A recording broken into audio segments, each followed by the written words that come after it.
Karon, let me say something to you real quick, Mr.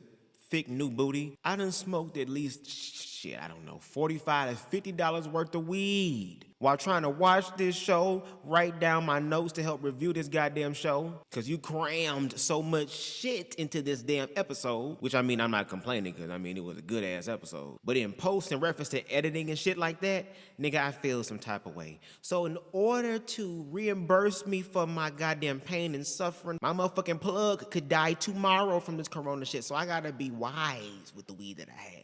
And to reimburse me for lost goods, my Cash App is $BubzDaGawd. And let me tell you something. If I do not get my Cash App weed reimbursed money today, somebody getting their salad tossed tonight. Damn!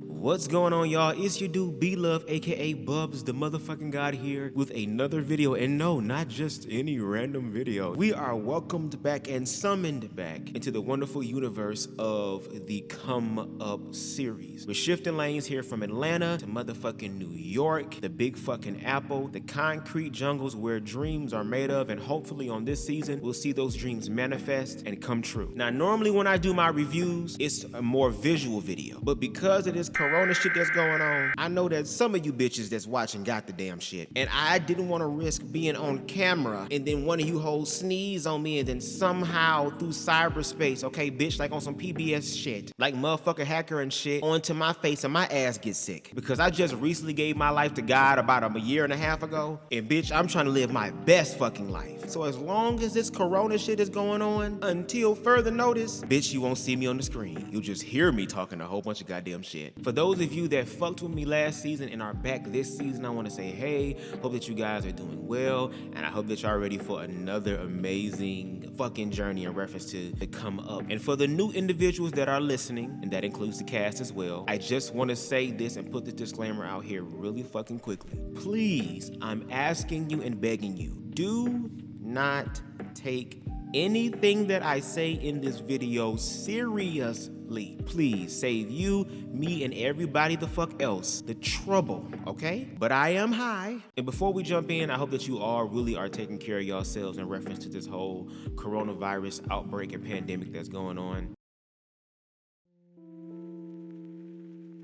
And the episode opens up with darkness, New York City, and we see the city line and the beautiful ass lights. And Kelly Mizrahi is somewhere, okay, reminding bitches that they, as well as Corona, will never ever be her fucking downfall. These bitches are waiting for my motherfucking downfall, bitch, but I would never motherfucking fall. They waiting for my downfall, bitch, but I would never fall, bitch. I don't give a fuck.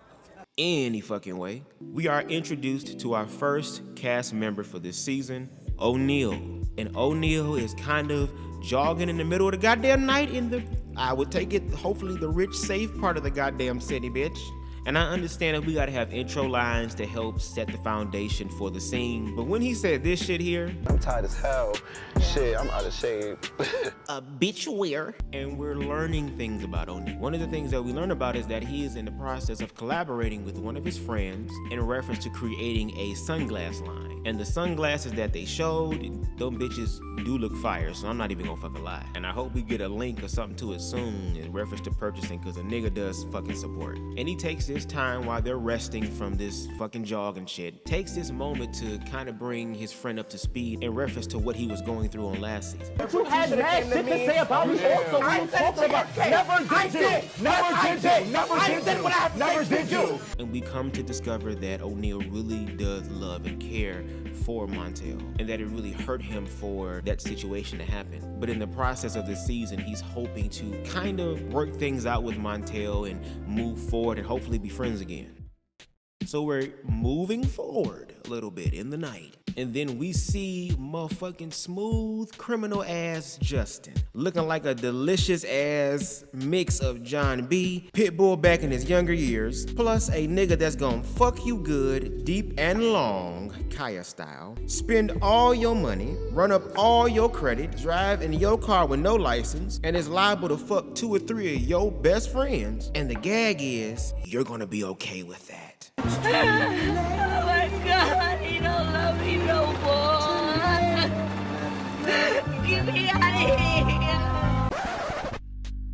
So we discovered that Justin and his friend is at this event, you know, trying to network and, you know, secure future bags because that's what boss ass bitches and niggas do. Now after the event, Justin and his friend is walking around the New York streets and, you know, they looking like they both represent the goddamn black and Hispanic delegations and shit. And the way this whole shot was set up, Justin's friend looks like a well-established pimp and he's teaching Justin, you know, the Mac Daddy ways of the game. My name is a pimp named Verse because I get the tops top and remind the bottoms that their dicks are appreciated. I'm just fucking with you. His friend, a pimp named Verse, you know, was encouraging him and inspiring him to give it everything you got. If you gonna come to New York, you gonna really do this shit like my nigga. Do it 1,000 per fucking cent. People's dreams are coming true every fucking day. The only person that you have to compete with is you. And once you realize that, trust me, your whole fucking life will change. And we're moving forward. The night has finally died down and we're greeted with another beautiful day in New York City. And somewhere, Cookie Tookie is high as fuck, getting her hair done for free because the owner wants to do an act of kindness just to be sure that their ticket is secured in heaven in case they die from the coronavirus. New York City, I wanna get my pussy here. We are in the motherfucking gym with Jayceon.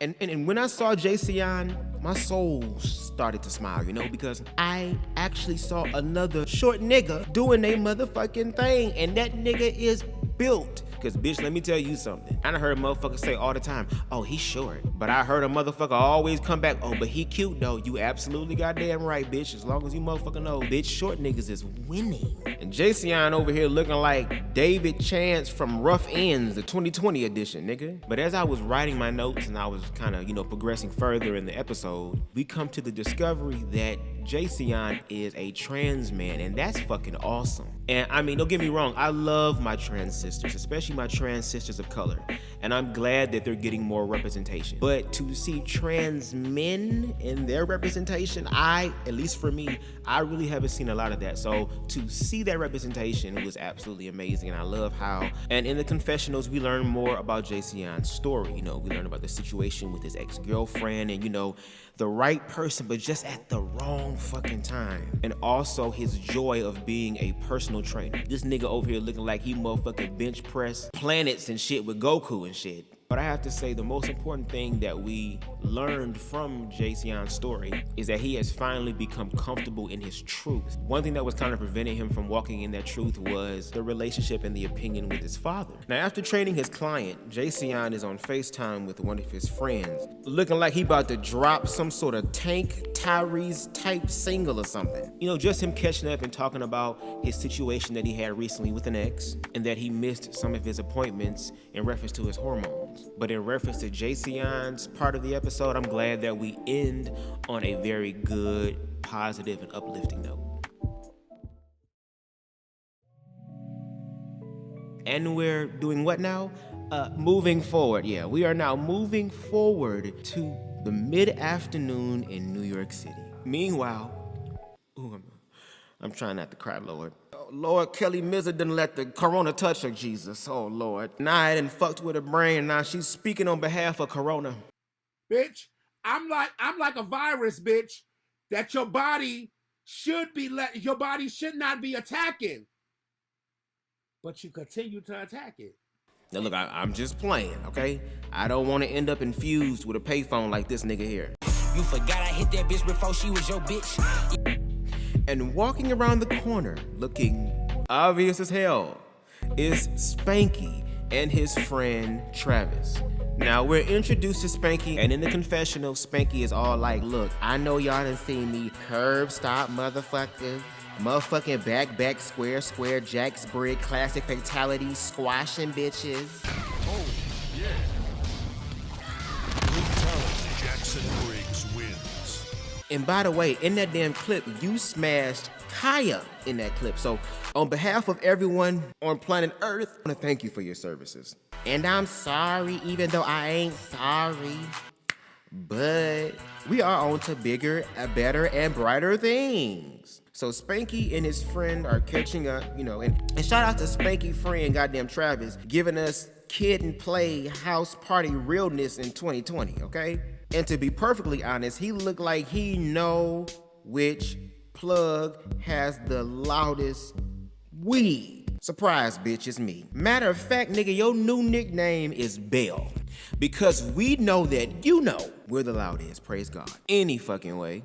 Spanky and Bell, praise God, are discussing their lives. Now, one of the topics of discussions that's brought up is Spanky's brand new line, the Spanky Morris collection, as well as his fairly new hat line. And again, the merchandise that I've seen on this show thus far is pretty fucking dope.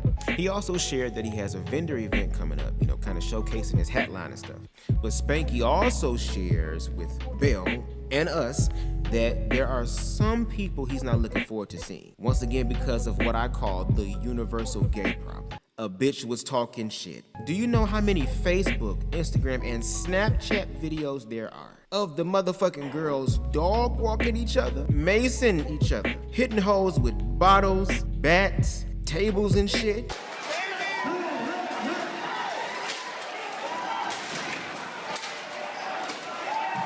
Running hoes over, stabbing, and shooting hoes. And I mean, come on now, y'all know that shit is real. And I don't know about y'all, but when Bill said this shit, I almost fucking died. Your hat and shit, what's that? Said shitting on me? Period. Like, Shitting. Oh, that's. Now see, that shit is true. And I, unfortunately, know that personally. Don't ever trust a nigga who eats 2 to 3 plates of this ain't smart if I want dick tonight, okay? Then demand some dick, and then when you're challenged, okay? Because we saw your ass inhale Kim Burrell style those fucking plates, and we just got out the shower because you know what? After we saw that shit, we cool with head, okay? Personally, the only time I'm gonna take a second shower in a 45-minute to an hour and 30-minute time span, okay, is if it's gonna have a happy fucking ending. But by looking at the aftermath of those goddamn plates, the future forecast tells me that if we go forward, there will be a very high chance of mudslides.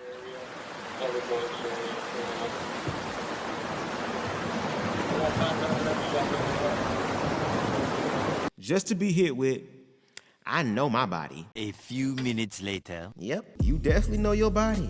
And apparently, my dick is a psychic because I can see all the ingredients that compose the food that was on those fucking plates. Any fucking way. Spanky said, bitch, look, I have my brand. And it's always a bitch with nothing talking. And I just want to see who's walking and who's fucking talking because I can steal and promote my hats at the same goddamn time. And we're continuously doing what, y'all? Exactly, moving forward. I'm glad y'all listening. Into the early evening in beautiful New York City. And Cookie Tookie is in her motel room, mad as fuck at the bitches who gave her that free Shanae bump and curl and wash hairstyle that was too Philly coverage cunt and not enough New York coverage cunt. Bitch, you know it's coming. Bitch, to God be the glory. Bitch, you know it's coming. I'm trying to do my hair. I've been trying all fucking night to curl this fucking hair.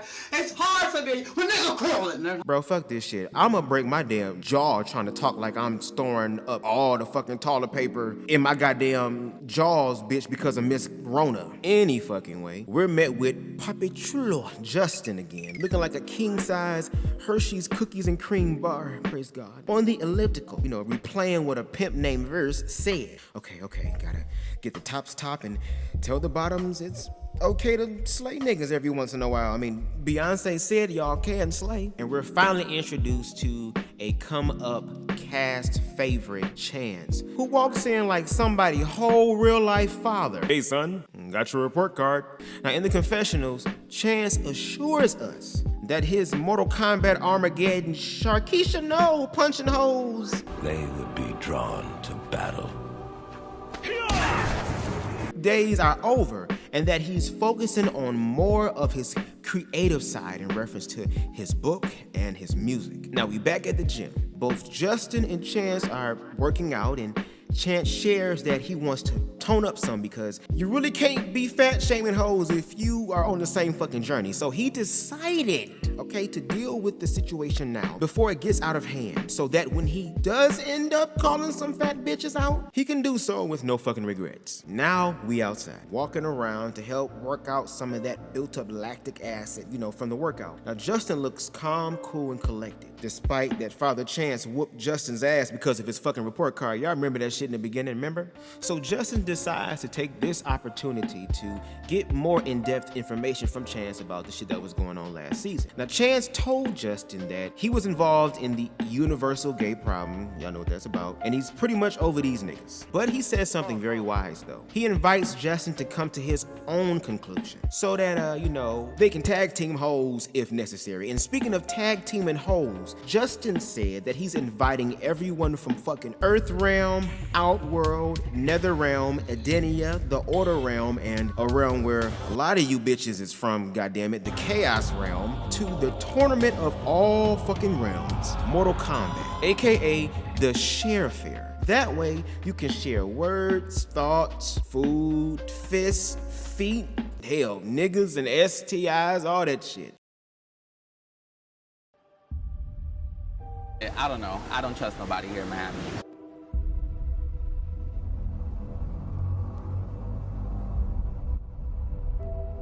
I would look out the window, and I would look out, and I wouldn't see that he would never come back. And your friend. Okay. I do not like your friend. I already told you it's me or him, and that's going to. And who did I choose?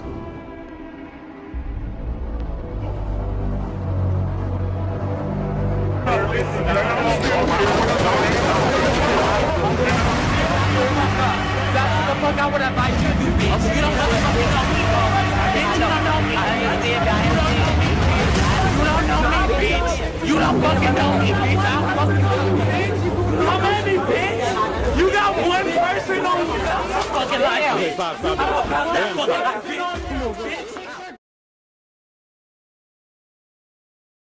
Hey y'all, welcome back. Can y'all guess what the fuck we about to do? Y'all so damn smart. We're moving forward, yeah. And the day has ended and the night has begun. And Cookie Tookie has finally gotten her hair done by the grace of the almighty God, Ikarobo Shande. And she said, bitch, Kia, because Kia is her alter ego, Kia, you are serving 100% albacore tuna in oil because of, you know, Corona and shit. But fish nonetheless. Bitch, you are New York coverage content, and all of New York has to see this coverage content. You get this thing, you get these bitches.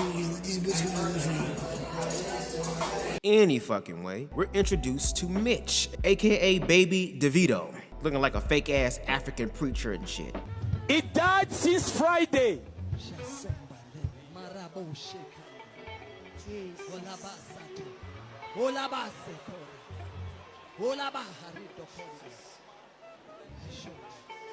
Man of is commanding life. Rise up!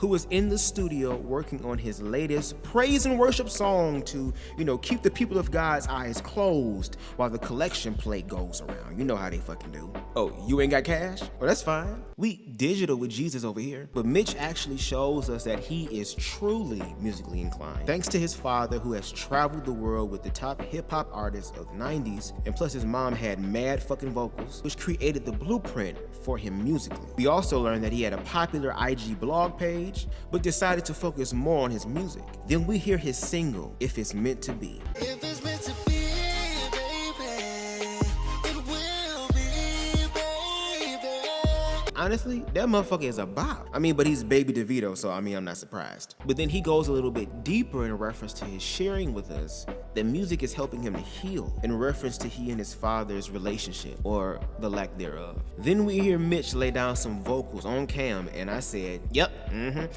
Jason, I done found the other member of Rough Ends. I'm gonna need for y'all niggas to get together and make this shit happen, 2020. But he's working on his second single called A Man You Should Never Be, which speaks to the pain that his father has caused him due to his mother and father divorcing, as well as him not really being in his life. And because Mitch is an artist, and I mean I am too, we can be sensitive about our shit. So we need a little reassurance from time to time. So during the break from recording, Mitch goes outside to talk to a close friend of his to kind of get his input on releasing such a personal song.